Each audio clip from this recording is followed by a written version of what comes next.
Tonight, the nation honors the lives lost in the deadliest terrorist attack on U.S. soil. 14 years after the world stopped, watched, and mourned, ceremonies around the country took place to remember September 11th.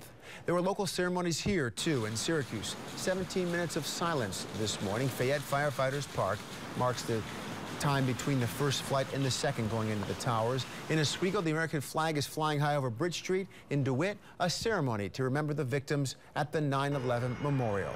Well, now at 11, our Brett Hall is live at that memorial with more on the keynote speaker who remembers Ground Zero very well. Brett. Matt, every year, tons of members of the community come out here to the 9/11 Memorial right outside DeWitt Town Hall to remember and reflect. They're also here to honor those brave men and women, our first responders, the firefighters and the police, that ran towards the chaos that day. One man says he will never forget the images of Ground Zero. It's a day to remember. Events like that just changed my life. And emotions return fast for Pastor Randy Chiz. I was angry that somebody did this. Somebody did this to our nation. Like many of you, Pastor Chiz was here in central New York on September 11th, 2001. At the time the first plane hit the World Trade Center, he was sitting in his Baldwinsville church office. My secretary knocks on the door and asked if I had seen what's happened on the news, and I didn't. But he soon would. Seeing the destruction was just horrific. And he would start a new journey in his ministry.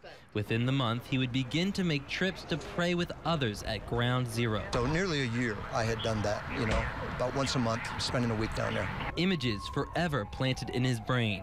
There was equipment everywhere, digging, looking for people who may be trapped and or who had lost their lives. And when one was recovered, one by one, all the equipment shuts down. He says the disaster zone quickly became eerily quiet. Everyone working on the site would stop in their tracks. They would line the roads and they would stand and salute as the body would go by.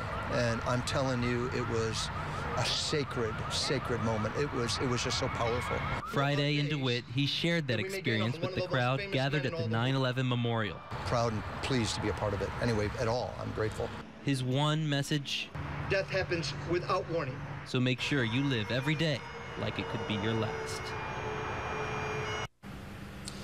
It was really interesting to hear his stories from his time down at Ground Zero. I also talked to a woman before the ceremony here got underway. She says she's come to it every year, and she says she always gets chills and wonders when they'll stop.